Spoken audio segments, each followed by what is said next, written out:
Hello, hello, hello. Mine here. Samahan niyo ako sa unang araw ng pasukan.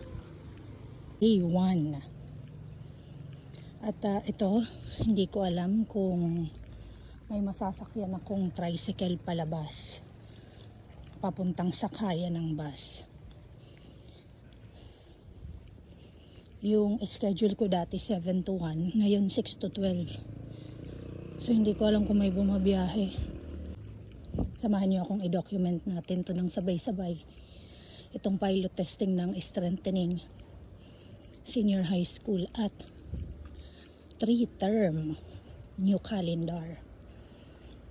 Itong unang linggo, start of term 1, walang turo. Ano lang to? Puro orientation.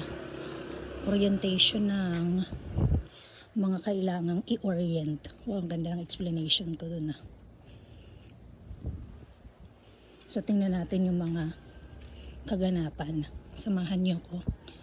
Parang nakakatakot po lumabas ng ganito kaaga, Dito na ako malapit sa sakayan ng tricycle. At yes. Buti na lang may nakita akong tricycle. Sumukhang okay yung ating 6 to 12 na schedule. Makakarating tayo sa ating paroroonan.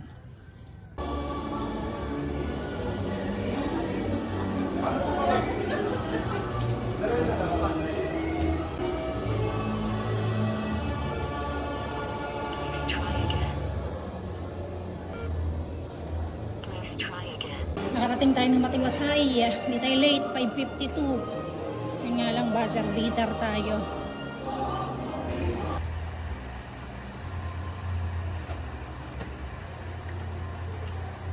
Manic Monday.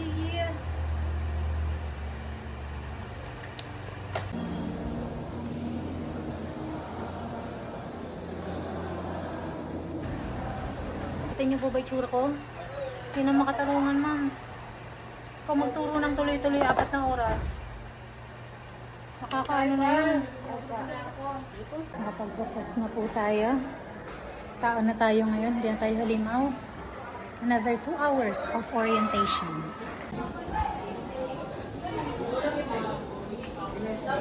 Hindi na tayo. Hindi na masaya to. Kailangan na natin magpahinga at kumain. At dito nagtatapos ang ating napaka-challenging na day 1. Samahan niyo ako bukas para sa day 2. See you and bye-bye!